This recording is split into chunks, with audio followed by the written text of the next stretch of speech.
નમસ્કાર વિદ્યાર્થી મિત્રો, ગુજરાત માધ્યમિક અને ઉચ્ચતર માધ્યમિક શિક્ષણ બોર્ડ ગાંધીનગર દ્વારા એનસીઈઆરટીના નવા અભ્યાસક્રમમાં રસાયણ વિજ્ઞાનમાં એકમ 4 રાસાયણિક બંધન અને આણ્વીય રચના આ પ્રકરણમાં આપણે સૌએ ભાગ 1માં આ પ્રકરણમાં આવતા મુદ્દાઓની પૂર્વ ભૂમિકા જોઈ। વિદ્યાર્થી મિત્રો, ત્યાંથી આપણે આજે આગળ ચાલીશું। ગત એપિસોડમાં મેં આપની સાથે કોઝેલ અને લુઈસના અભિગમ વિશે ચર્ચા કરી હતી।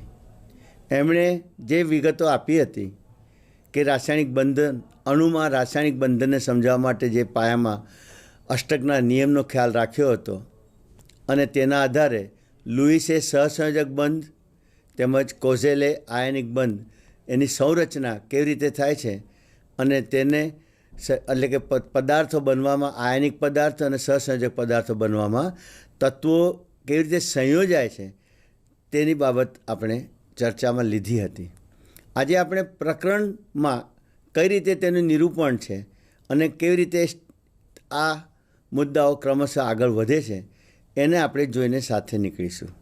કારણ કે આપણે પ્રકરણમાં જે કંઈ પ્રશ્નો પૂછવામાં આવે છે કેવા પ્રકારના હોય છે અને તેના જવાબમાં આપણે કઈ બાબતોને ધ્યાનમાં રાખીશું એ બાબતો મારે તમારી સાથે ચર્ચામાં અહીંયા લેવાની છે। તો વિદ્યાર્થી મિત્રો, ટેલિટોપ ઉપર હું તમને કોઝેલ અને લુઈસનો જે અભિગમ છે તેની વિગત મેં ટૂંકમાં જે લખીને લાવેલો છું એ હું તમારી સાથે શેર કરીશ। તો ટેલિટોપ ઉપર આપ જોશો રાસાયણિક બંધન અને આણ્વીય રચના પ્રકરણનું નામ છે। તેમાં મૂળ પહેલી વાત આપણે રાસાયણિક બંધનની વ્યાખ્યા વિશે આપી છે કે જુદી જુદી રાસાયણિક સ્પેસીસમાંના ઘટકોને, હવે ઘટકો કોણ હોઈ શકે? અણુઓ, પરમાણુ કે આયનો। આવા ઘટકોને એકસાથે જકડી રાખે તેવા આકર્ષણ બળને રાસાયણિક બંધન કહે છે। ચોક્કસ પ્રકારના તત્વો વચ્ચે સંયોગીકરણ થવાથી અમુક ચોક્કસ સંયોજનો બને છે। અમુક પરમાણુઓ સંયોજાય છે અને બીજા કેટલાક પરમાણુઓ સંયોજાતા નથી। શા માટે? આ એક પ્રશ્ન ખરો વિદ્યાર્થી મિત્રો કે અમુક પરમાણુ સંયોજાય છે, અમુક પરમાણુ સંયોજાતા નથી। સાથી મેં આપની સાથે ચર્ચામાં લીધો હતો। આની સાથે વધારામાં કે અણુઓ ચોક્કસ આકાર ધરાવે છે, શા માટે? એટલે આ પ્રશ્નોનો ઉકેલ આપવા માટે આપણે આ પ્રકરણમાં કેટલાક જુદા જુદા સિદ્ધાંતો, ખ્યાલો અને અભિગમ જે આપ્યા છે તેનો અભ્યાસ કરીશું અને તે કઈ રીતે રજૂ કર્યા છે તેની વિગત આપણે જોઈએ। ટેલિટોપ પર આપણે વાંચી શકો છો કે કોઝેલ લુઈસ અભિગમ સંયોજકતા કોષ, જેને આપણે ચર્ચામાં લીધો હતો કે સૌથી બાહ્યતમ કક્ષા જેમાં જે ઇલેક્ટ્રોન બંધ રચનામાં ફાળો આપતા હોય તેવી સંયોજકતા કક્ષાને આપણે શું કહીએ છીએ? સંયોજકતા કોષ। પછી ઇલેક્ટ્રોન યુગ્મ અપાકર્ષણનો સિદ્ધાંત, જેને આપણે અંગ્રેજીમાં valence shell electron repulsion theory VSEPR સિદ્ધાંત, અને સંયોજકતા બંધનવાદનો સિદ્ધાંત, જેને આપણે વેલેન્સ બોન્ડ થિયરી કહીએ છીએ, અને આણ્વીય કક્ષકનો સિદ્ધાંત એને મોલેક્યુલર ઓર્બિટલ થિયરી કહીએ છીએ। આ બધા સિદ્ધાંતોને આપણે ક્રમશઃ આ પ્રકરણની અંદર અણુઓની આણ્વીય રચના અને તેમાં રહેલા પરમાણુ વચ્ચેના બંધ સમજાવવા માટે આ બધા સિદ્ધાંતોને સમજવા જરૂરી બને છે। તો આપણે આ સિદ્ધાંતો ક્રમશઃ આપણને જે આપ્યા છે એની આપણે વિગત જોઈએ તો ટેલિટોપ પર ફરી આપ નજર કરજો વિદ્યાર્થી મિત્રો। જુઓ કે ઉપરોક્ત બધા જ સિદ્ધાંતો રાસાયણિક બંધમાં તેમનું અર્થઘટન, પરમાણુની રચના, તત્વોની રચના, આવર્ત કોષ્ટકને સમજાવવાના વિકાસ સાથે આ બધા જ અભિગમો સંબંધિત છે। દરેક પ્રણાલી હંમેશા ન્યૂનતમ ઉર્જાની સ્થિતિ પ્રાપ્ત કરવાની વૃત્તિ ધરાવે છે, કારણ કે ન્યૂનતમ ઉર્જાની સ્થિતિ પ્રાપ્ત થાય તો તેમને સ્થાયીતા પ્રાપ્ત થાય છે અને પરમાણુઓ વચ્ચે જે રાસાયણિક બંધન થાય છે તેના દ્વારા પ્રણાલીની શક્તિમાં ઘટાડો થઈને સ્થિરતામાં વધારો થાય છે। તો આ એક મુખ્ય મુદ્દો આપણે શીખવાનો છે। લુઈસ કોઝેલનો અભિગમ રાસાયણિક બંધન અંગેનો। લુઈસે જણાવ્યું કે પરમાણુ એક ધનભારિત કર્નેલની આસપાસ બાહ્ય સંયોજકતા કોષના ઇલેક્ટ્રોન ધરાવતું ઘટક છે. આ શબ્દ હવે તમારા માટે નવો નહીં લાગે વિદ્યાર્થી મિત્રો. લુઈસે શું જણાવ્યું કે પરમાણુ શું છે તો કે એક ધનભારિત કર્નલની આસપાસ, એટલે કે પરમાણુ કર્નલની બાહ્ય દિશામાં રહેલું એની આસપાસ બાહ્ય સંયોજકતા કોષના ઇલેક્ટ્રોન ધરાવતું ઘટક છે. બાહ્ય કોષમાં વધુમાં વધુ 8 ઇલેક્ટ્રોન હોઈ શકે, જેની ગોઠવણી સમઘનના 8 ખૂણે હોય છે. બસ આ એક વસ્તુ સમઘનના 8 ખૂણે હોય છે, તેના ઉપર લુઈસ અને કોઝેલ આ બંને વૈજ્ઞાનિકો તેની સમજ આ 8 ખૂણા સમઘનના છે તે દરેક ખૂણા ઉપર ઇલેક્ટ્રોન ગોઠવાય છે ક્રમશઃ તેની વિગત તેમણે રજૂ કરી હતી. ઉદાહરણ તરીકે સોડિયમ જેનો પરમાણુ ક્રમાંક 11 છે, જેની ઇલેક્ટ્રોનના નિયોન 3s1 છે, એટલે કે 1s2, 2s2, 2p6 અને 3s1. તો આ અંદરની ઇલેક્ટ્રોન રચના જે છે એને આપણે ધનભારીય પરમાણુ કર્નલની સંરચના કહીએ, જે નિયોન જેવી છે. અને બહારની કક્ષા, સૌથી બહારની કક્ષા જેની 3s કક્ષકમાં એક ઇલેક્ટ્રોન છે. આ સોડિયમનો આ ઇલેક્ટ્રોન પેલો સમઘનની વાત કરીને 8 ખૂણાવાળો, સમઘનને 8 સમાન, એટલે સમઘન એટલે સમાન બાજુ ધરાવતો ઘન, અને તેના 8 ખૂણા પર ઇલેક્ટ્રોનની ગોઠવણી જો હોય તો સોડિયમની બાહ્ય કક્ષામાં એક જ ઇલેક્ટ્રોન હોય તો 8 ખૂણા પૈકીના એક ખૂણે સોડિયમનો ઇલેક્ટ્રોન હોય. અને તેની સરખામણીમાં જ્યારે આર્ગોનની વાત કરીએ તો નિયોન પછી તેની બાહ્ય કક્ષામાં 3s2, 3p6 એટલે કે કુલ 8 ઇલેક્ટ્રોન જે છે તે 8 ઇલેક્ટ્રોન સમઘનના 8 ખૂણાઓ ઉપર ગોઠવાશે. આવી વાત આ કોઝેલ અને લુઈસના અભિગમમાં રજૂ થયેલી. વિદ્યાર્થી મિત્રો, લુઈસે પ્રતિપાદિત કર્યું કે પરમાણુ જ્યારે રાસાયણિક બંધથી જોડાય છે ત્યારે સ્થાયી અષ્ટક પ્રાપ્ત કરે છે, એટલે કે NH2NP6 જેવી અષ્ટકપૂર્ણ સંરચના પ્રાપ્ત કરે છે. જો ઉદાહરણમાં આ જે તમને દેખાય છે કે સોડિયમ પરમાણુની પ્રક્રિયા ક્લોરીન પરમાણુ સાથે જ્યારે થાય તો સોડિયમ પરમાણુની બાહ્યતમ કક્ષા 3sનો એક ઇલેક્ટ્રોન પોતે સોડિયમ પરમાણુમાંથી વિસ્થાપિત થઈને ક્લોરીન પરમાણુની બાહ્યતમ કક્ષા જે છે જેમાં 7 ઇલેક્ટ્રોન છે, અત્યારે જો 2, 2, 4, 2, 6 ના 1, 7, એ 7 ઇલેક્ટ્રોનવાળી બાહ્યતમ કક્ષામાં સોડિયમ પરમાણુનો ઇલેક્ટ્રોન વિસ્થાપિત થઈને જતા હવે સોડિયમમાંથી ઇલેક્ટ્રોન ક્લોરીન પરમાણુમાં ગયો તો ક્લોરીન પરમાણુ ઇલેક્ટ્રોન મેળવ્યા બાદ ક્લોરાઇડ આયનમાં રૂપાંતરિત થશે. સોડિયમ પરમાણુ પોતાનું ઇલેક્ટ્રોન ગુમાવ્યા બાદ ધનભારિત સોડિયમ આયનમાં રૂપાંતરિત થશે. આવું થવામાં આ પરમાણુઓ સોડિયમ જેવી આલ્કલી ધાતુ ઇલેક્ટ્રોન ગુમાવીને અષ્ટક રચશે, જો 2 અને 8, અને ક્લોરીન જેવો અધાતુ પરમાણુ ઇલેક્ટ્રોન મેળવીને 2, 8 અને 8 બાહ્યતમ કક્ષામાં 8 એટલે કે અષ્ટક નિપજાવે છે. તો લુઈસે પ્રતિપાદિત શું કર્યું કે પરમાણુ જ્યારે રાસાયણિક બંધનથી જોડાય ત્યારે સ્થાયી અષ્ટક રચના પ્રાપ્ત કરે છે. એક્ઝામ્પલ શું લીધું આપણે? એક્ઝામ્પલમાં સોડિયમ ક્લોરાઇડ લીધો, જેમાં આયનિક બંધની વાત આવે છે. બીજા કેટલાક તત્વોના પરમાણુઓ ઇલેક્ટ્રોનની ભાગીદારી કરીને બાહ્ય કક્ષકમાં અથવા બાહ્ય કક્ષામાં અષ્ટક નિપજાવે છે. ફોર એક્ઝામ્પલ જુઓ, CCl4 carbon tetrachloride. Carbon tetrachloride એમાં આપણને ખબર છે કે જે તત્વ કાર્બન છે એને પોતાના 4 ઇલેક્ટ્રોન છે,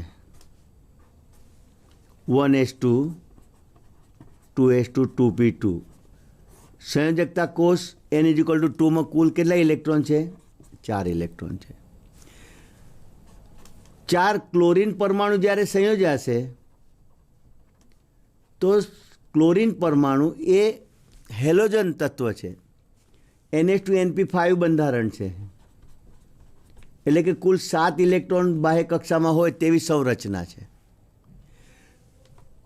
તો કાર્બન કે જેના સંયોજકતા ઇલેક્ટ્રોન 4 છે, તો કાર્બનના અષ્ટક ક્યારે પૂર્ણ થાય? તો કે આ 4 ઇલેક્ટ્રોનમાં બીજા 4 ઇલેક્ટ્રોન પ્રાપ્ત થાય ત્યારે. દરેક પરમાણુ ક્લોરીનના અષ્ટક ક્યારે પ્રાપ્ત થાય કે એના 7 તો પોતાના છે, એને એક ઇલેક્ટ્રોન ક્યાંકથી મળે ત્યારે. તો આવા સંજોગોમાં કાર્બન 4 ક્લોરીન પરમાણુ સાથે પોતાના આ જે ઇલેક્ટ્રોન છે અયુગ્મિત તેની ભાગીદારી કરીને સંયોજાય છે. આ રીતે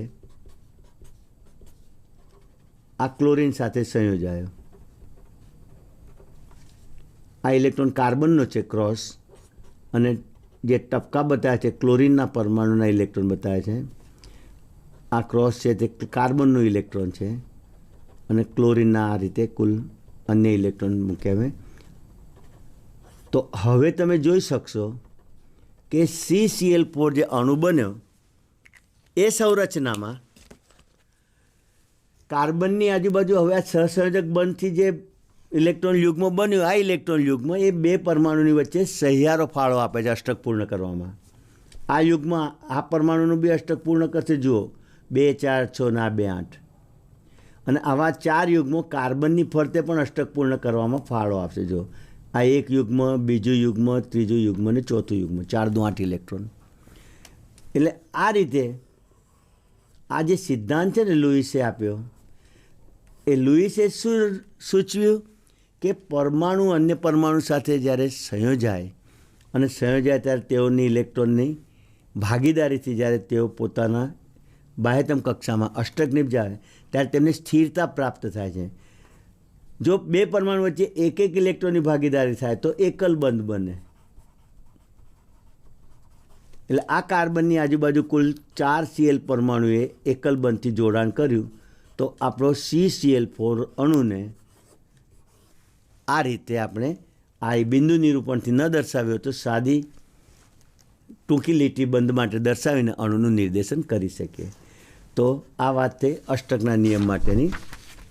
તો અહીંયા કેટલાક તત્વોના પરમાણુ ઇલેક્ટ્રોનની ભાગીદારી કરીને બાહ્ય કક્ષામાં અષ્ટક નિપજાવે છે. જેમ કે અહીંયા આગળ CCl4માં દરેક પરમાણુને આ રીતે અષ્ટક પ્રાપ્ત થાય છે. અમે જે સર્કલ દોરી એનાથી તમને ખ્યાલ આવી જાય છે વિદ્યાર્થી મિત્રો. You can count the number of electrons. અહીંયા આગળ ફ્લોરિન અણુ છે F2. બંને હેલોજન પરમાણુ છે એક જ પ્રકારના. બંનેના બાહ્ય કક્ષામાં 7, આને પણ 7, એટલે બેને એક એક ઇલેક્ટ્રોનની જરૂર છે. બંને પરમાણુ શું કરશે? પોતાને એક એક ઇલેક્ટ્રોનની ભાગીદારી કરીને એકલ બંધથી જોડાશે.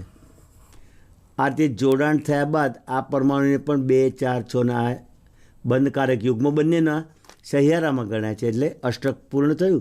આ બાજુ 2 ને 2 4 ને 2 6 ના 2 8, એટલે ફ્લોરિન અણુમાં અષ્ટક પૂર્ણ થયું. તે જ બાબત આપણે ક્લોરીન અણુની સંરચનામાં પણ સમજાવી શકીએ.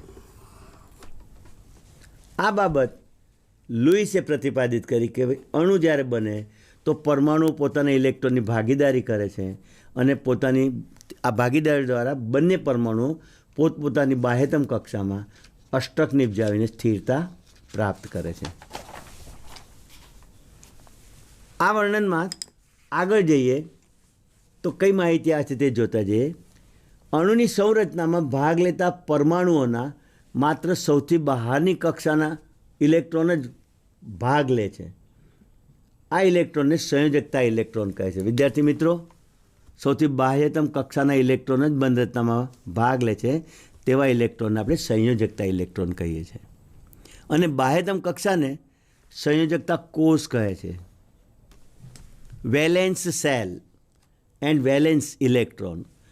તમારે ભણવાની સાથે સાથે થોડા અંગ્રેજી શબ્દો પણ જાણવા જરૂરી છે. Electrons which take part in the bonding are known as valence electron.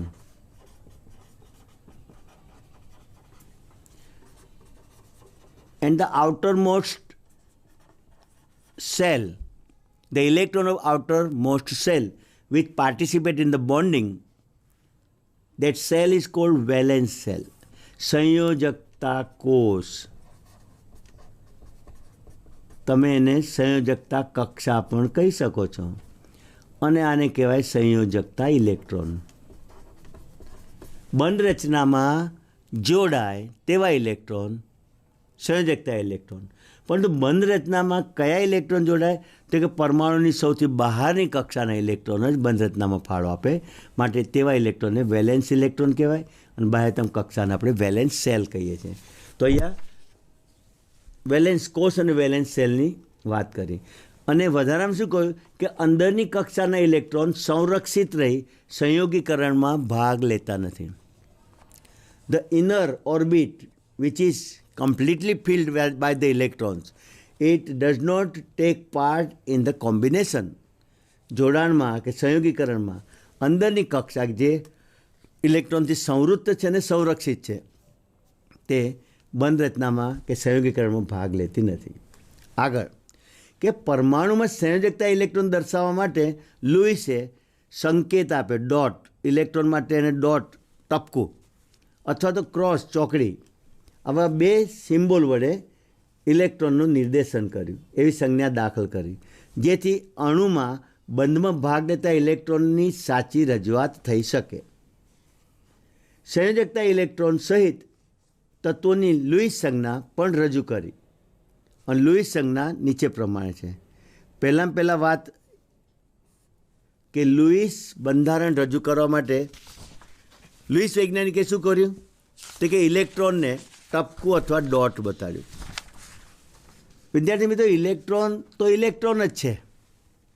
દાખલા તરીકે મારે કાર્બન ડાયોક્સાઇડનો અણુ બનાવવો છે, એનું બંધારણ બતાવવું છે. હમણાં જ આપણે જોયું કે કાર્બનને સંયોજકતા ઇલેક્ટ્રોનની સંખ્યા 2 છે. કાર્બનને સંયોજકતા ઇલેક્ટ્રોનની સંખ્યા 4 છે. What are the numbers of valence electron in carbon? તો તમને હવે ઇલેક્ટ્રોન રચના ખબર છે. આ 1s2 અંદરની કક્ષા થઈ ગઈ અને બહારની કક્ષામાં 2s2 2p2 કુલ 4 ઇલેક્ટ્રોન છે, જેને આપણે કહીશું સંયોજકતા ઇલેક્ટ્રોન. અને તેને મેં આ રીતે યુગ્મ રૂપે 2 અહીંયા 2 અહીંયા એમ 4 ઇલેક્ટ્રોન મેં બતાવ્યા. એને મેં ચોકડીથી બતાવ્યા. હવે કાર્બન કે જે ઓક્સિજન સાથે સંયોજાય છે તો ઓક્સિજનનો ક્રમાંક તમને ખબર છે 8 હોવાથી એના સંયોજકતા ઇલેક્ટ્રોનની સંખ્યા 6 ઇલેક્ટ્રોન છે. જુઓ તો 2s2 2p4 ઇલેક્ટ્રોનની સંખ્યા 4 ને 2 6 થઈ. ઓક્સિજનના અષ્ટક પૂર્ણ થવા માટે 2 ઇલેક્ટ્રોનની જરૂર છે. કાર્બનને 4 ઇલેક્ટ્રોનની જરૂર છે. એટલે આ બંને તત્વો જ્યારે સંયોજાય તો કાર્બનના 2 ઇલેક્ટ્રોન સાથે ઓક્સિજનના 2 ઇલેક્ટ્રોન આ રીતે સહસંયોજક બંધમાં 2 બંધકારક ઇલેક્ટ્રોન યુગ્મો બનાવવામાં ફાળો આપે છે. આ એક યુગ્મ થયું બંધકારક અને આ બીજું યુગ્મ થયું. આ 2 બંધકારક ઇલેક્ટ્રોન યુગ્મો બનવામાં 2 ઇલેક્ટ્રોન આ કાર્બન પરમાણુના અને 2 ઇલેક્ટ્રોન આ ઓક્સિજન પરમાણુના વપરાયા. તો લુઈસે અણુનું બંધારણ દર્શાવવા માટે અણુમાંના પરમાણુના કયા અને કેટલા ઇલેક્ટ્રોન વપરાયા અથવા તો ભાગ લીધો બંધ રચનામાં તે દર્શાવવા માટે ઇલેક્ટ્રોનને ચોકડી અથવા ટપકાથી નિર્દેશિત કર્યું. આ બાજુનો પરમાણુ ઓક્સિજન પણ કાર્બન સાથે દ્વિબંધ રચે છે અને આ રીતે આ કાર્બન આ ઓક્સિજન સાથે દ્વિબંધ અને આ કાર્બન આ ઓક્સિજન સાથે દ્વિબંધથી જોડાતા કાર્બનની આજુબાજુ હવે કુલ અષ્ટક પૂર્ણ થઈ ગયું. જુઓ, આ 4 ઇલેક્ટ્રોન ના 4 ઇલેક્ટ્રોન. તો આ દ્વિબંધ બનવાથી O અને C વચ્ચે દ્વિબંધ બનવાથી ઓક્સિજનને પણ અષ્ટક પૂર્ણ થઈ ગયું. જુઓ, આ 4 2 6 2 8. આ બાજુ પણ જુઓ, આ 4 અને આ બંધકારક 4 ઇલેક્ટ્રોન એટલે કે 2 યુગ્મો. એમ આ વાત મહત્ત્વની લુઈસે રજૂ કરેલી. અને વધારાની કઈ વાત સામે લાવ્યા તો જેને સંયોજકતા કોષ કહીએ છીએ, કક્ષા કહીએ છીએ, જે તે પરમાણુના સંયોજકતા ઇલેક્ટ્રોનને જે તે પરમાણુની સંજ્ઞાની ઉપર ટપકાથી દર્શાવવા. લિથિયમ લખ્યો છે Li, પણ આલ્કલી ધાતુ છે એટલે બાહ્ય કક્ષામાં એની બાહ્ય કક્ષામાં એક જ ઇલેક્ટ્રોન રહેલો છે એટલે એક ટપકું બતાવે. આ તો Li આઈનું ટપકું છે પણ આ ઇલેક્ટ્રોનનું ટપકું છે. બેરિલિયમની આસપાસ 2 ટપકા છે, 1 and 1 2. બોરોન ત્યાર પછીનો સમૂહ છે, તેને 13મો સમૂહ કહીએ છીએ. કુલ 3 બાહ્ય કક્ષામાં ઇલેક્ટ્રોન હતી, 1 2 ને 3 ટપકા. કાર્બન 14મો સમૂહ, પણ બાહ્ય કક્ષામાં 4 ઇલેક્ટ્રોન ધરાવે. જો 1 2 3 4. પછી તમને એ તો ખબર છે વિદ્યાર્થી મિત્રો કે જ્યારે તમને મેં હુન્ડનો નિયમ શીખવ્યો હતો ત્યારે શું થાય કે ઇલેક્ટ્રોન જે છે જ્યારે 4 ઇલેક્ટ્રોન ભરાઈ ગયા 1s2 2s2 2px1 2py1 2pz1, તો કાર્બનમાં તો કુલ 4 ઇલેક્ટ્રોન છે, એટલે આમ 6 ઇલેક્ટ્રોન પર બાહ્ય કક્ષામાં 4. અત્યારે આ કક્ષક ખાલી છે, કુલ 4 ઇલેક્ટ્રોન થઈ ગયા. પછીનો ક્રમાંક નાઇટ્રોજન આવે છે. અહીંયા સંયોજકતા ઇલેક્ટ્રોન હું 4 લખું છું. નાઇટ્રોજનની ઇલેક્ટ્રોનના હવે તમને ખ્યાલ આવશે. આજે 2px 2py અને 2pz કક્ષકો છે ને, તો કુલ 7 ઇલેક્ટ્રોનમાં 2 ને 2 4 તો અહીં ગોઠવાય, તો હુન્ડના નિયમ પ્રમાણે એક ઇલેક્ટ્રોન અહીં ગોઠવાય. જ્યાં સુધી ઇલેક્ટ્રોન 4 હોય ને, જેમ કે કાર્બનને 4 ઇલેક્ટ્રોન છે, તો આપણે 4 ઇલેક્ટ્રોન એના સંયોજકતા ઇલેક્ટ્રોન 4 બંધ રચી શકે. પણ જ્યારે બાહ્ય કક્ષામાં ઇલેક્ટ્રોનની સંખ્યા 4થી વધીને 5 થઈ, તો એ 5મો ઇલેક્ટ્રોન આ 2sમાં જેમ યુગ્મિત છે તે યુગ્મિત ઇલેક્ટ્રોન કોઈ એક કક્ષકમાં યુગ્મ રૂપે રહેશે, બાકીના 3 અયુગ્મિત રહેશે. એટલે હવે આ મારે અહીંયા કાર્બનને બદલીને અહીંયા શું લખવું પડે? નાઇટ્રોજન લખવું પડે. નાઇટ્રોજનમાં 3 અયુગ્મિત અને 1 યુગ્મિત, એટલે 5 ઇલેક્ટ્રોન કેવી રીતે બતાવે? તો કે 1 2 3 4 અને 5મો યુગ્મ પામે. ઓક્સિજનમાં ઇલેક્ટ્રોન 6 આવશે તો 1 2 3 4, કોઈ બી 2 કક્ષકમાં યુગ્મિત બતાવે 5 અને 6, એટલે આ યુગ્મિત છે, 2 અયુગ્મિત છે. નાઇટ્રોજનમાં 1 યુગ્મિત, 3 અયુગ્મિત. કાર્બનમાં 4 જ ઇલેક્ટ્રોન છે, ઓલ રાઈટ, છૂટા 4, એટલે 4 એની સંયોજકતા 4 થાય. જેટલા અયુગ્મિત ઇલેક્ટ્રોન હોય ને તેટલા સહસંયોજક બંધ સામાન્ય રીતે બનતા હોય છે. અહીંયા આગળ 3 અયુગ્મિત છે ઇલેક્ટ્રોન, તો નાઇટ્રોજન 3 અયુગ્મિત ઇલેક્ટ્રોનની મદદથી NH3 જેવો અણુ રચશે. ઓક્સિજન H2O જેવો અણુ રચશે, O સાથે 2 H જોડાશે. કાર્બન CH4 જેવો અણુ રચશે, 4 બંધવાળો અણુ બનાવશે. ટૂંકમાં જે તે પરમાણુની સંજ્ઞાની ફરતે એના સંયોજકતા ઇલેક્ટ્રોન જે છે તે આ ટપકાથી દર્શાવવાની પ્રથા રજૂ કરી, એ લુઈસે દર્શાવ્યું. તો જુઓ તો અહીંયા તમે નાઇટ્રોજનના સંયોજકતા ઇલેક્ટ્રોન 5 હોવાથી 3 અયુગ્મિત 1 યુગ્મિત. ઓક્સિજનમાં 2 યુગ્મિત અને 2 અયુગ્મિત. ફ્લોરિનમાં 3 યુગ્મિત અને 1 અયુગ્મિત. અને નિયોનમાં 4 કક્ષકો યુગ્મિત છે. આ 4 કક્ષકો તમને યુગ્મિત જોવા મળે છે. આ બાબતની રજૂઆત એક બંધ સમજાવવા માટે સરળતાથી લુઈસે કરી હતી. જે તે તત્વની આસપાસ આ ઇલેક્ટ્રોન જે દર્શાવેલા છે એ ઇલેક્ટ્રોનની સંખ્યા વાસ્તવમાં જે તે તત્વના સમૂહની સંખ્યા દર્શાવે છે, જે તે તત્વના સમૂહની સંયોજકતા દર્શાવે છે, અને જે તે તત્વની સંયોજકતા ગણવા માટે તે મદદરૂપ થાય છે. એમ કે હું એમ કહું કે કાર્બન 4 બંધ રચે એટલે એની સંયોજકતા 4. શબ્દ સંયોજકતા જે આવે છે ને વિદ્યાર્થી મિત્રો, એનો અર્થ શું થાય કે જે તે તત્વ અથવા જે તે પરમાણુ કેટલી સંખ્યાના હાઇડ્રોજન પરમાણુ સાથે સહસંયોજક બનથી જોડાઈ શકે. આપેલ તત્વ કેટલી સંખ્યાના અન્ય હાઇડ્રોજન પરમાણુ સાથે જોડાઈ શકે, એ હાઇડ્રોજન પરમાણુની સંખ્યા તે તત્વની સંયોજકતા બને. એમોનિયા NH3 અણુ, એમાં નાઇટ્રોજન પરમાણુ 3 H પરમાણુ સાથે સહસંયોજક બનથી જોડાયો છે. તો નાઇટ્રોજનની સંયોજકતા 3 થઈ.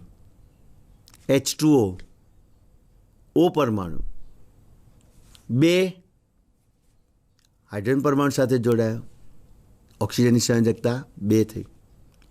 CH4 પ્રત્યેક પરમાણુ કાર્બન મિથેન અણુમાં રૂપાંતરિત થાય અને 4 હાઇડ્રોજન પરમાણુ સાથે સંયોજાય તો આ સંયોજાતા હાઇડ્રોજનની કુલ સંખ્યા જે 4 થઈ ને તેને આપણે કાર્બનની સંયોજકતા કહીશું.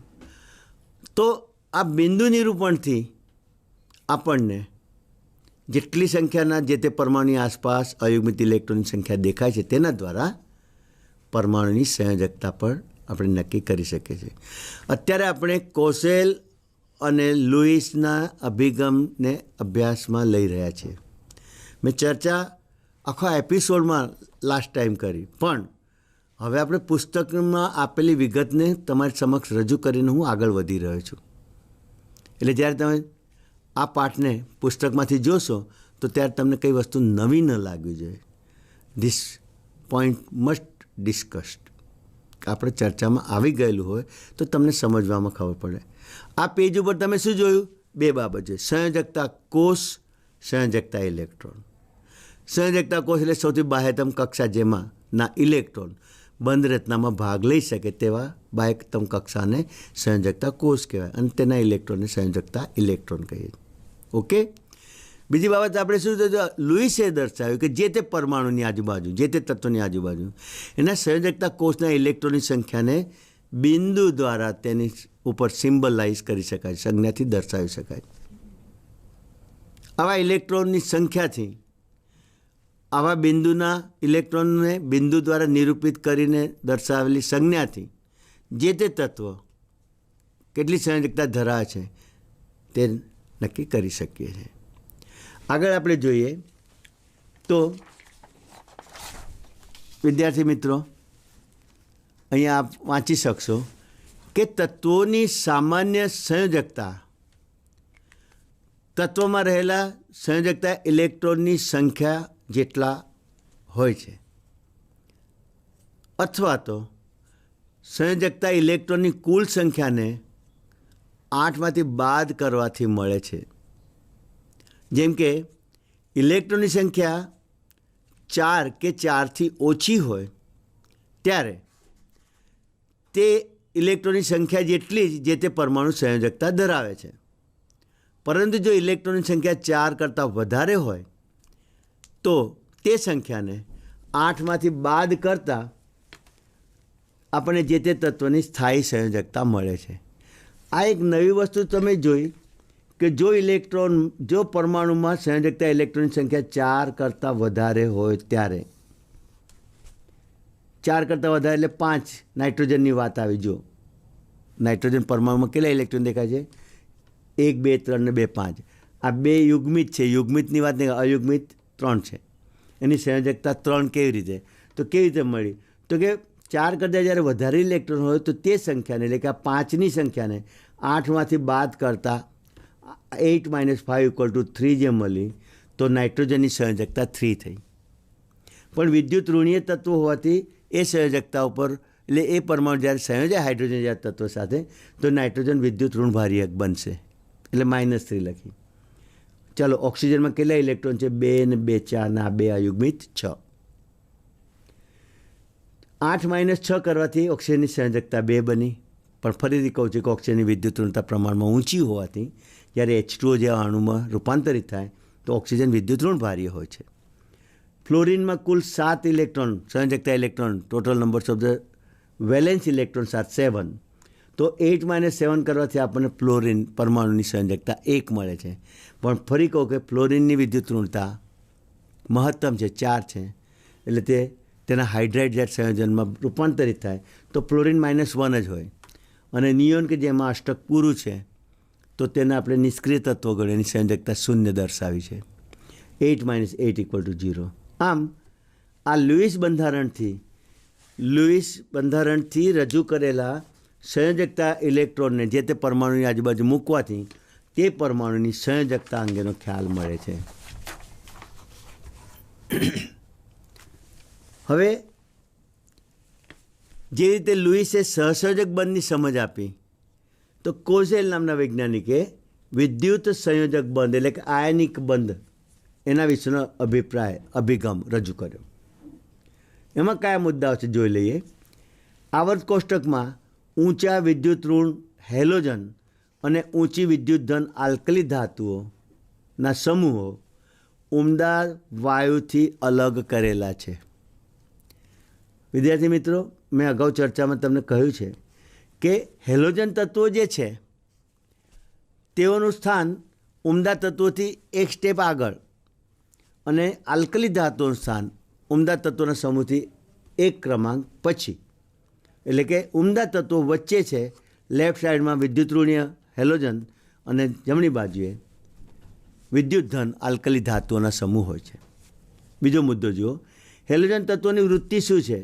તો કે ઇલેક્ટ્રોન મેળવીને ઋણભાર્ય આયનમાં ફેરવાય છે, જ્યારે આલ્કલી ધાતુ તત્વો ઇલેક્ટ્રોન ગુમાવીને ધનભાર્ય આયનમાં ફેરવાય છે. હેલાઇડ ઋણ આયનો અને આલ્કલી ધન આયનો ઉમદા વાયુ જેવી એટલે કે NH2NP6 અષ્ટકપૂર્ણ સ્થાયી ઇલેક્ટ્રોન રચના નિપજાવે છે. ઋણ અને ધન આયનો એકબીજા વડે સ્થિર વિદ્યુતીય આકર્ષણથી ખૂબ જ પ્રબળતાથી જોડાણ કરે છે. એટલે કે સ્થિર વિદ્યુતીય આકર્ષણથી થતું ધનાયન અને ઋણાયન વચ્ચેના જોડાણને વિદ્યુત સંયોજક બંધ કહે છે. વિદ્યુત સંયોજક બંધ કહે છે. This is called ionic bond, electrovalent bond. કોઝેલે આ વિગત રજૂ કરી. હવે અહીંયા આગળ આ જે વિગત રજૂ કરીને તો તમને ઉદાહરણ પણ આપ્યા છે જે તમે આગળના ધોરણમાં એના વિશે આયનિક બંધની સમજ વિશે તમે ભણીને આવ્યા છો. ટેલિટોપર વિદ્યાર્થી મિત્રો NaCl કેવી રીતે બન્યો એ ઉદાહરણ આપણી બુકમાં જ લીધેલા છે, એટલે કંઈ એવું નવું નથી અને તમે એના વિશે વાકેફ પણ છો. તો જો આલ્કલી ધાતુઓનું સ્થાન ક્યાં? તે કે ઉમદા તત્વોનો પછીનો સમૂહ કહેવાય. જો નિયોન પછી 3s1 છે. અને હેલોજન પરમાણુનું સ્થાન ક્યાં? તો કે ઉમદા તત્વોની લેફ્ટ સાઈડ. ક્લોરિન પછીના ક્રમાંકમાં આવતું જે તત્વ છે ને એ આર્ગોન છે, જ્યાં 3s2 3p6 વાળું બંધારણ થવાનું છે. પણ ક્લોરિનનું બંધારણ 3s2 3p5 છે, એટલે ઉમદા ધાતુની એક સ્ટેપ આગળ છે.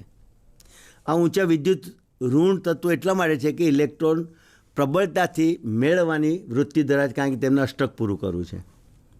માટે હેલોજન તત્વોને ઊંચા વિદ્યુત ઋણ તત્વો કહ્યા.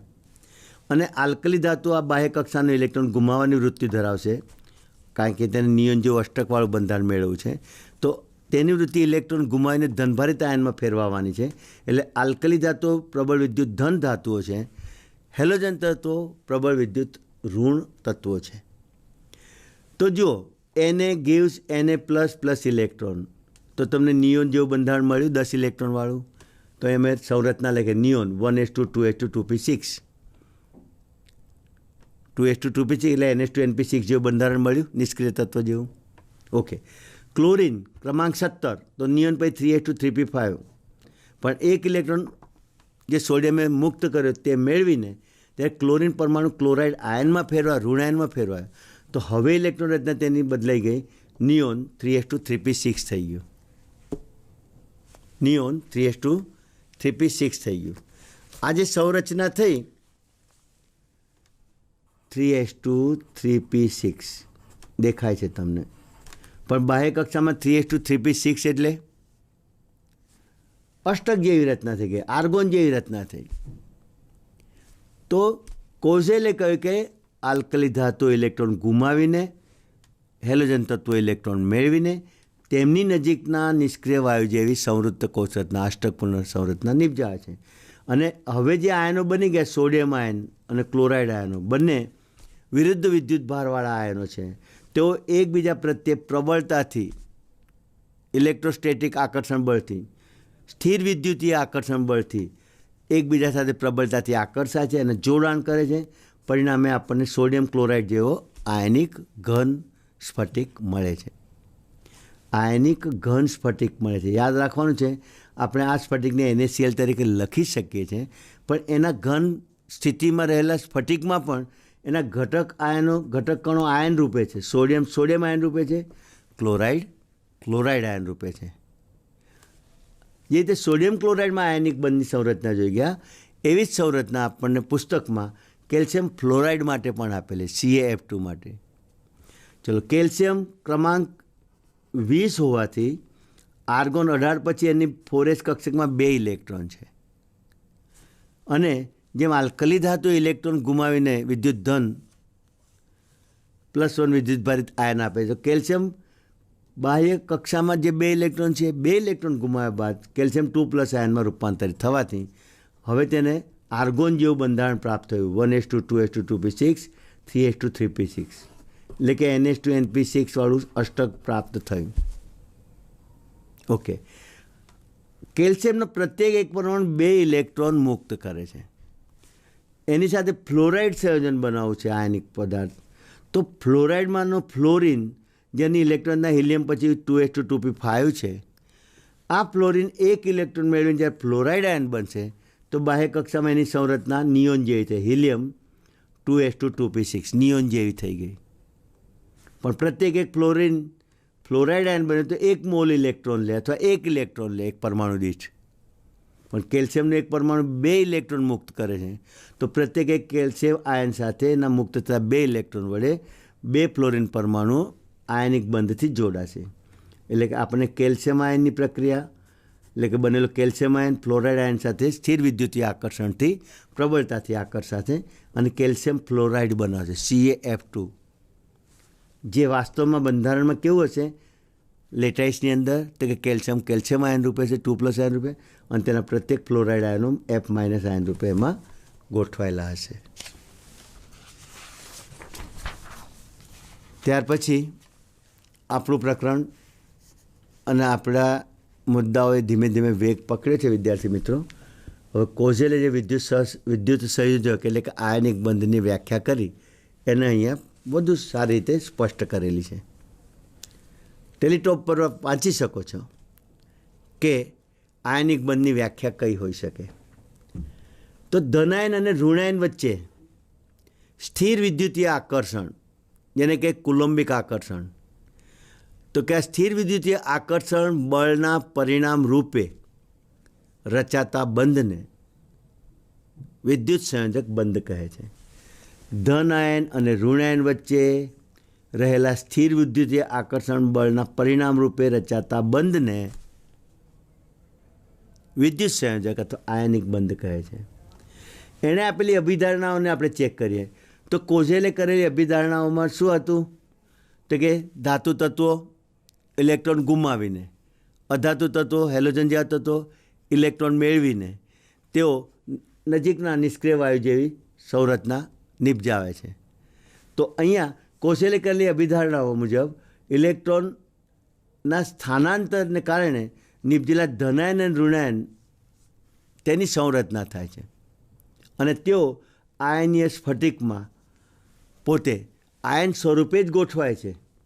એટલે કે આયનિક સ્ફટિકમાંના ઘટક કણો એ મૂળભૂત આયન સ્વરૂપે જ ગોઠવાય છે. તેવો આધુનિક ખ્યાલ આ કોઝેલ નામના વૈજ્ઞાનિકની આ અભિગમ વડે પૂરો પડે છે. મુખ્ય વસ્તુ તમે શું જોઈ ગયા, કોઝેલે શું રજૂઆત કરી, તે કે જ્યારે આયનિક બંધ માટે ભાગ લેતા પરમાણુઓ વચ્ચે તેઓના સંયોજકતા કક્ષામાં ઇલેક્ટ્રોનની હેરફેર દ્વારા અથવા સ્થાનાંતર દ્વારા પરમાણુઓનું રૂપાંતરણ ધનાયન અને ઋણાયનમાં થાય છે. આ સંરચના મુખ્યતઃ આયનિક સ્ફટિકના સંયોજનો અંગેનો જે આધુનિક ખ્યાલ છે, એટલે તમને અહીંયા લખ્યો તો ખરો આધુનિક ખ્યાલ પૂરો પાડે છે, પણ હું તમને પૂછ્યું કે આધુનિક ખ્યાલ છે, આ ખ્યાલ કયો? તો એ ખ્યાલ ફરી ક્લિયર કરું કે NaCl આપણે લખીએ એનો વાંધો નહીં. હું અહીંયા તમારી સામે NaClની વાત કરું. NaCl આયનિક સ્ફટિક છે. આ આયનિક સ્ફટિકમાં એના ઘન સ્ફટિકમાં જ્યારે આ આખો જ્યારે અષ્ટફલીય કે સંરચના બને છે NaClના એકમ કોષની,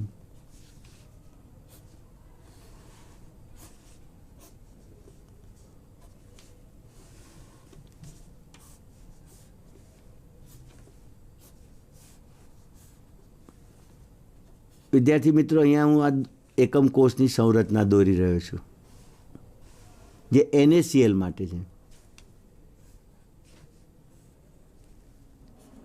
આ સંરચનામાં તમારે જોવાનું એ છે કે આ સ્થાન મેં જે રાઉન્ડ કર્યું ને એ અષ્ટફલકીય છે, સ્ફટિક રચનામાં રહેલું અષ્ટફલકીય છિદ્ર. ત્યાં આગળ સોડિયમ ધનાયન છે, જેનું કદ આયનનું કદ નાનું છે, પણ એ ધનાયન છે. એ સોડિયમ પરમાણુ રૂપે આ સ્ફટિકમાં NaClમાં નથી હોતો. NaClમાં લખે છે NaCl, હકીકતમાં તે આયન યુગ્મ હોય છે. આ સોડિયમ ધનાયન, તો તેને અડીને જ એને આકર્ષણ બળ, ઋણભારિત વીજભારિત ક્લોરાઇડ આયન વડે પૂરું આકર્ષણ બળ પ્રાપ્ત થાય તે માટે એના પડોશમાં જે આયન ગોઠવાય તે ક્લોરાઇડ આયન છે. આ કદમાં મોટો આ સોડિયમ આયન, તેના નજીકમાં આ ક્લોરાઇડ આયન અહીંયા છે. જો આ ક્લોરાઇડ આયન છે. આપણા આ સ્ફટિકના જે લેટિસ બિંદુઓ કહેવાય ને, એક સમઘનના લેટિસ બિંદુઓ, તેના ઉપર ક્લોરાઇડ આયન ગોઠવાયેલા છે. અને પ્રત્યેક બે ક્લોરાઇડ આયનની વચ્ચે નાના કદનું સોડિયમ ધનાયન ગોઠવાયેલું છે. આ ધનાયન સોડિયમ, જો આ ધનાયન સોડિયમ, બે ધનાયનની વચ્ચે ક્લોરાઇડ ઋણાયન અને બે ક્લોરાઇડ ઋણાયનની વચ્ચે ધનાયન સોડિયમ. આ તમને હવે ખ્યાલ આવી ગયો. કોઝેલે જે અભિગમ રજૂ કર્યો એમાં એમણે રજૂઆત એ કરી કે ધનાયન ને ઋણાયનમાં રૂપાંતરિત થતા જે તત્વો છે એ કયા છે? તો કે ધનાયન અને ઋણાયનમાં રૂપાંતરિત તત્વો આયનિક બંધમાં જોડાય તે પહેલાં ઇલેક્ટ્રોનની આપલે કરે છે. તેમની બાહ્યતમ કક્ષામાં ઇલેક્ટ્રોન સ્થાનાંતરિત થાય છે અને તેના પરિણામે શું થાય છે કે તેઓ ધનાયન અને ઋણાયનમાં ફેરવાય છે અને તેઓના સ્ફટિક બંધારણમાં તેઓ પોતાના વીજભારિત ઘટક આયનો પોતાનું બંધારણ જાળવી રાખે છે. તો આ આખા સ્ફટિકમાં હું તમને આ જગ્યા ઉપર પોઈન્ટ આઉટ કરું તો કે આ શું છે, વોટ ઇઝ ધીસ? તો તમારો જવાબ થાય કે તે ક્લોરાઇડ આયન છે, ક્લોરિન નથી. હવે ઋણભારિત આયન થઈ ગયું અને આયન જ કહેવું પડે. તે ક્લોરાઇડ આયન છે. આ સ્થાને શું છે? તો કે નાના કદનો આયન, તો તે ધનાયન સોડિયમ છે. એટલે કે સ્ફટિક, ઘન સ્ફટિકમાં તેના ઘટકો આયનના સ્વરૂપમાં ગોઠવાયેલા હોય છે. આ નવો અભિગમ, આ આધુનિક અભિગમ, એનો પાયો કોઝેલે આપ્યો હતો. એટલે આ શબ્દો જે બુકમાં લખ્યા છે ને એને હું ચોખવટ કરું છું. કોઝેલે કરેલી અભિધારણાઓ કઈ?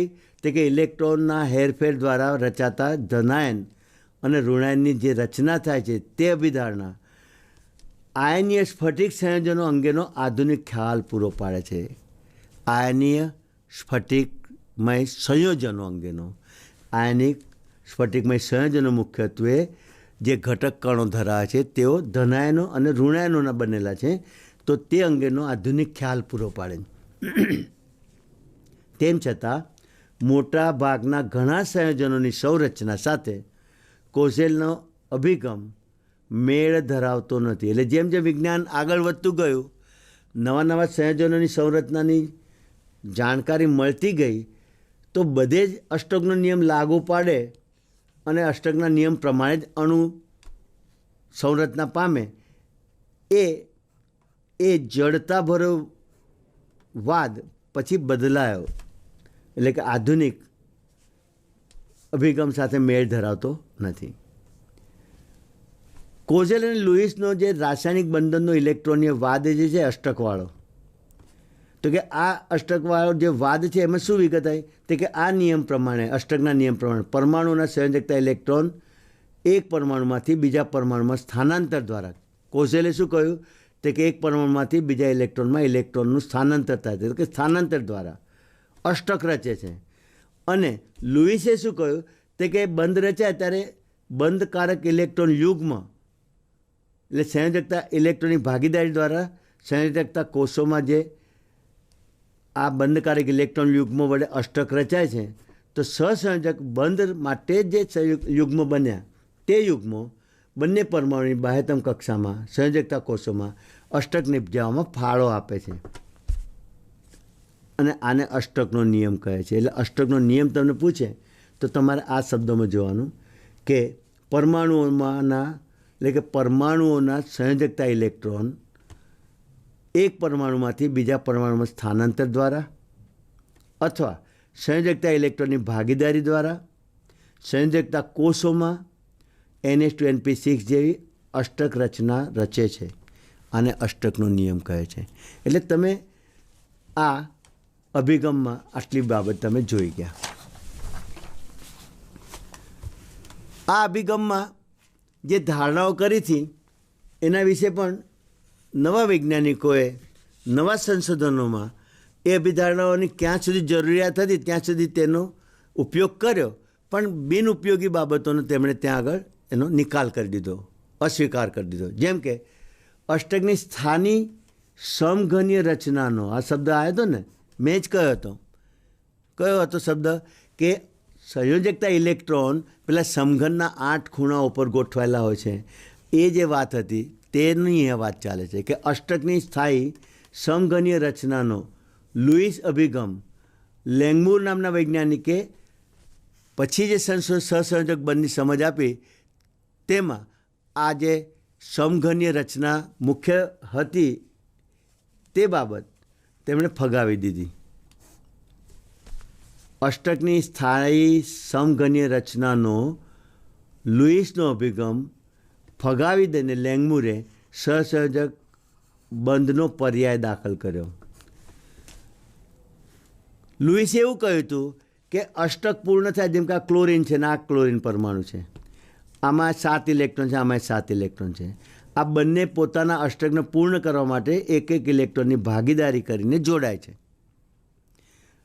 લેંગમૂરે આ ભાગીદારી પામતા ઇલેક્ટ્રોન યુગ્મને, જેને બંધકારક ઇલેક્ટ્રોન યુગ્મ કહે છે, તે યુગ્મનું નામ આપ્યું સહસંયોજક બંધ. એટલે લેંગમૂરે જે સહસંયોજક બંધનો પર્યાય આપ્યો તેમાં લુઈસે રજૂ કરેલી સમઘનીય રચના જે હતી, સ્થાયી સમઘનીય રચના, તે રચનાનો ત્યાં આગળ તેમણે એનો અસ્વીકાર કરી નવી વિગત આપી. અને નવી વિગતમાં શું આવ્યું તો કે ક્લોરીનની અણુરચનામાં બંને Cl પરમાણુઓ એકબીજા સાથે એક ઇલેક્ટ્રોનની ભાગીદારી કરીને જે ભાગીદારી યુગ્મ બનાવે છે તેના દ્વારા અષ્ટક રચાય છે. તેના દ્વારા નજીકના ઉમદા વાયુ જેવી ઇલેક્ટ્રોન રચના, એટલે કે આર્ગોન જેવી ઇલેક્ટ્રોન રચના પ્રાપ્ત થાય છે. આ ક્લોરીનના અણુમાં જે 2 પરમાણુની વચ્ચે જે આપણે ઇલેક્ટ્રોન યુગ્મ મૂક્યું છે તેના દ્વારા રચાતું આકર્ષણ બંધ, એનું નામ આપ્યું સહસંયોજક બંધ. 2 પરમાણુ વચ્ચે ઇલેક્ટ્રોનની ભાગીદારીથી રચાતા રાસાયણિક બંધનું નામ આપ્યું સહસંયોજક બંધ. અને બિંદુ નિરૂપણથી જે સંરચના બતાવી, આ 6 ઇલેક્ટ્રોન, 7મો ઇલેક્ટ્રોન ભાગીદારી પામ્યો, આના 6 ઇલેક્ટ્રોન, આનો 7મો ઇલેક્ટ્રોન ભાગીદારી પામ્યો. એટલે આપણે બિંદુ નિરૂપણથી આ અણુની રચના દર્શાવીએ તો આને કહેવાય ક્લોરીનના અણુની લુઈસ સંરચના. એટલે કે અણુનું બંધારણ દર્શાવવા માટે તમને એમ પૂછવામાં આવે કે ક્લોરીન અણુનું બંધારણ આપો, તો તમે શું લખશો? ક્લોરીન અણુનું બંધારણ તો તમે તરત જ લખશો કે Cl2. ક્લોરીન એટલે શું? ક્લોરીન અણુ. અણુ એટલે તમે લખશો Cl2. આમ સહસંયોજક બંધની સંરચના કહો તો 2 પરમાણુઓ, અણુમાંના 2 ક્લોરીન પરમાણુ એકલ સહસંયોજક બંધથી જોડાયા. કેમ? કારણ કે મેં એક જ લીટી દર્શાવી છે. પ્રશ્ન એ છે કે કેમ એક જ લીટી? તો કે એના અષ્ટક પૂર્ણ કરવા માટે માત્ર દરેક પરમાણુ ક્લોરીનને એક જ ઇલેક્ટ્રોનની જરૂર છે. જો આ ચોકડીવાળા આ પરમાણુના ઇલેક્ટ્રોન દર્શાવ્યા, આ ટપકાવાળા મેં આ પરમાણુના ઇલેક્ટ્રોન દર્શાવ્યા, આનો આ ક્લોરીન પરમાણુનો આ 7મો ઇલેક્ટ્રોન આ પરમાણુ ક્લોરીનના 7મા ઇલેક્ટ્રોન સાથે બંધ માટે ભાગીદારી પામ્યું. તો આ યુગ્મ એ સહસંયોજક બંધનું નિર્માણ કરે છે. એ યુગ્મ આ સહસંયોજક બંધનું નિર્દેશન કરે છે. આ બાબતની રજૂઆત કરવામાં આવી. જ્યારે 2 પરમાણુઓ વચ્ચે, જેમ કે હાઇડ્રોજન અને ક્લોરીન, આપણી સામે HCl અણુની સંરચના છે, જ્યારે આ બે પરમાણુ હાઇડ્રોજન અને ક્લોરિન એકબીજા સાથે એક એક ઇલેક્ટ્રોનની ભાગીદારી કરીને જોડાય તો એકલ બંધ બનશે અને એકલ બંધનું નિર્દેશન બે પરમાણુની સંજ્ઞા વચ્ચે આડી ટૂંકી લીટી કરીને દર્શાવવામાં આવે છે. The single short line in between two atom is called the single covalent bond. એકલ સહસંયોજક બંધ થયો. મિથેનમાં આવા કાર્બનના ચારે ચાર અયુગ્મિત ઇલેક્ટ્રોન પ્રત્યેક એક હાઇડ્રોજનના એક અયુગ્મિત ઇલેક્ટ્રોન સાથે ભાગીદારીથી બંધ બનાવે છે. તો આ એક યુગ્મ ભાગીદારીમાં થયું, કાર્બન સાથે બીજા પરમાણુના બીજી યુગ્મ ભાગીદારીમાં, કાર્બન સાથે આ ત્રીજા હાઇડ્રોજન સાથે ઇલેક્ટ્રોનની ભાગીદારી થઈ. કુલ ચારે ચાર હાઇડ્રોજન એક એક ઇલેક્ટ્રોનના ભાગીદારીથી સહસંયોજક બંધ વડે જોડાયો. તો કાર્બનની આજુબાજુ મારે કેટલા ટૂંકી લીટી દર્શાવવાની? 4. તો આ બધા એકલ બંધ કહેવાય. જ્યારે એક એક ઇલેક્ટ્રોનની ભાગીદારીથી બંધનું નિર્માણ થાય તો તેને આપણે એકલ સહસંયોજક બંધ કહીશું. ક્યારેક બે જુદા જુદા પરમાણુઓ વચ્ચે થતું જોડાણ બે ઇલેક્ટ્રોનની ભાગીદારી કરે. કાર્બન ડાયોક્સાઇડમાં આ કાર્બન આ ઓક્સિજન પરમાણુ સાથે, કાર્બન પોતાના 2 ઇલેક્ટ્રોન અને ઓક્સિજન પોતાના 2 ઇલેક્ટ્રોન, એમ કુલ 2 ઇલેક્ટ્રોનના બંધકારક યુગ્મો રચાય છે. આ એક યુગ્મ, આ બીજું યુગ્મ. જો બે પરમાણુ વચ્ચે 2 ઇલેક્ટ્રોન યુગ્મો બંધ રચનામાં ફાળો આપે અથવા તો 2 પરમાણુઓ એકબીજા સાથે બે ઇલેક્ટ્રોનની ભાગીદારી કરીને જ્યારે સંયોજાય તો તેવા બંધને 2 ટૂંકી લીટીથી બતાવીશું. આ કાર્બન આ ઓક્સિજન સાથે 2 બંધથી જોડાયો ટૂંકી લીટીથી, અને આ કાર્બન આ ઓક્સિજન સાથે જોડાયો, તેને આપણે દ્વિબંધ કહીશું. તો દ્વિબંધને તમને ખ્યાલ આવી ગયો. ઓક્સિજન અણુમાં પણ એક પરમાણુ ઓક્સિજન પડોશી બીજા પરમાણુ ઓક્સિજન સાથે બે ઇલેક્ટ્રોનની ભાગીદારી કરીને દ્વિબંધથી જોડાય છે. આ દ્વિબંધ મેં લખ્યો. જો આ પરમાણુના 2 ઇલેક્ટ્રોન, આ પરમાણુના 2 ઇલેક્ટ્રોન. તો જ્યારે 2 પરમાણુઓ સંયોજાતા 2 પરમાણુઓ એકબીજા સાથે બે ઇલેક્ટ્રોનની ભાગીદારી કરે અને બંધકારક 2 ઇલેક્ટ્રોન યુગ્મોનું નિર્માણ કરે ત્યારે રચાતો બંધ એ દ્વિબંધ કહેવાય છે. દ્વિસહસંયોજક બંધ કહેવાય, દ્વિબંધ કહેવાય. તો અહીંયા દ્વિબંધનું નિરૂપણ ઇથિન અણુમાં કરેલ છે. જો 2 અણુ એટલે કે 2 કાર્બન પરમાણુ બે ઇલેક્ટ્રોનની ભાગીદારીથી જોડાય છે, એટલે 2 કાર્બન પરમાણુ વચ્ચે દ્વિબંધ મૂકેલો છે. અને જ્યારે 2 પરમાણુ વચ્ચે 3 ઇલેક્ટ્રોન યુગ્મની ભાગીદારી થાય તો ત્રિબંધ રચાય. ફોર એક્ઝામ્પલ ઇથાઇન, આ 2 કાર્બન, આ કાર્બન પોતાના 3 ઇલેક્ટ્રોન, આ પરમાણુ કાર્બન પણ પોતાના 3 ઇલેક્ટ્રોન, એમ 3 ઇલેક્ટ્રોન યુગ્મો બનાવે છે. 3 ઇલેક્ટ્રોનની ભાગીદારી કરીને કુલ કેટલા બંધકારક ઇલેક્ટ્રોન યુગ્મો બનાવે છે? 3. માટે 2 કાર્બન વચ્ચે મારે 3 લીટીથી બંધ દર્શાવવાનો, અને આ બંધને આપણે ત્રિબંધ કહીએ છીએ. નાઇટ્રોજન પરમાણુમાંથી જ્યારે અણુ બને 2 પરમાણુ નાઇટ્રોજનમાંથી તો 3 ઇલેક્ટ્રોનની ભાગીદારી થાય અને અણુમાં ત્રિબંધ રચાય છે. તો નાઇટ્રોજન અણુ 2 પરમાણુ નાઇટ્રોજન વચ્ચે ત્રિબંધથી બનેલો અણુ છે. વિદ્યાર્થી મિત્રો, આપણે આજે એક અભિગમની ક્લેરિટી કરી. પરમાણુની આજુબાજુ સંયોજકતા ઇલેક્ટ્રોનને ટપકાથી બતાવવાની વાત કરી. એ ટપકાની સંખ્યાથી આપણને તે પરમાણુની સંયોજકતા કેટલી થઈ તે નક્કી થાય. ઇલેક્ટ્રોનની સંખ્યા 5 કરતાં વધે એટલે કે 4 કરતાં વધે, 5, 6, ત્યારે તે સંખ્યાને 8માંથી બાદ કરતાં જે આંકડો મળે તે આંકડો તે પરમાણુ માટેની સંયોજકતા નક્કી કરે. કોઝેલનો સિદ્ધાંત ક્યાં લાગુ પડ્યો અને શું ફાયદો આપ્યો? તો કોઝેલે રજૂ કર્યું કે આયનિક બંધ માટે ભાગ લેતા પરમાણુઓ વચ્ચે ઇલેક્ટ્રોનનું સ્થાનાંતર થાય છે. આલ્કલી ધાતુનો ઇલેક્ટ્રોન સંપૂર્ણ રીતે, પરમાણુનો ઇલેક્ટ્રોન સંપૂર્ણ રીતે સ્થાનાંતરિત થઈને હેલોજનના પરમાણુના બાહ્ય કક્ષામાં જાય છે. સ્થાનાંતર થાય. ઇલેક્ટ્રોન ગુમાવનાર ધનભારી આયનમાં રૂપાંતરિત થાય, ઇલેક્ટ્રોન મેળવનાર પરમાણુ, હેલોજન પરમાણુ ઋણભારી આયનમાં રૂપાંતરિત થાય છે. એટલે કે તેઓનું આયનોમાં રૂપાંતરણ થાય છે. આ શબ્દ આવ્યો ને, આયનોમાં રૂપાંતરણ થાય છે. એનો ફાયદો પછી આગળના વિજ્ઞાનના વિકાસમાં જ્યાં આયનિક સ્ફટિકની સંરચના સમજવાની આવી તેમાં ફાયદો થયો. કારણ કે આયનિક પદાર્થની સ્ફટિક રચનામાં દરેક આયનિક પદાર્થના ઘટક આયનો મૂળભૂત આયન સ્વરૂપે હોય છે. ઘન સ્ફટિકમાં જે તે ઘટક આયનો છે તે મૂળભૂત આયન સ્વરૂપે હોય છે. આ વસ્તુની એક નવો એટલે કે નવા ખ્યાલની અંદર આ એક ઉપયોગી માહિતી કામમાં આવી. વિદ્યાર્થી મિત્રો, આ રીતે આપણે એકલ સહસંયોજક બંધ, દ્વિસહસંયોજક બંધ અને ત્રિસહસંયોજક બંધ એના ઉદાહરણ આપણે જોઈ ગયા. હવે પછીના એપિસોડમાં આપણે થોડી બીજી વિગતો લઈને આપણી સાથે હું તમારી સમક્ષ રજૂ થઈશ. મેં તમને જે અગાઉ કહ્યું છે તે પ્રમાણે તમને અહીંયા આગળ જે પણ મુદ્દાઓ નોંધવા જેવા લાગે તો તેને તાત્કાલિક સાથે સાથે નોંધ કરતા થાવ અને નોંધીને પછીના જ સમયમાં જેમાં આપણે અહીંયા હવે ડિટેચ થઈશું ટાઈમ પૂરો થાય એટલે, તો તમને જે કંઈ સ્પેસ મળે તમે જે કંઈ શીખ્યા છો એનું તમે અભ્યાસ કરો બુકમાંથી અને તમે ભણેલા મુદ્દાઓને વધુ દ્રઢ કરો, જે તમને પરીક્ષા વખતે ખૂબ કામમાં આવશે. એ કોમ્પિટિટિવ એક્ઝામમાં પણ એમાંથી જ કન્સેપ્ટનો ઉપયોગ કરીને પ્રશ્નો મૂકતા હોઈએ છીએ. તો આ રીતે તમે આજે મારી સાથે આ બીજા એપિસોડમાં જોડાયા. I will take with the new point in the new episode. ખૂબ ખૂબ આભાર. વંદે ગુજરાત. જય હિન્દ.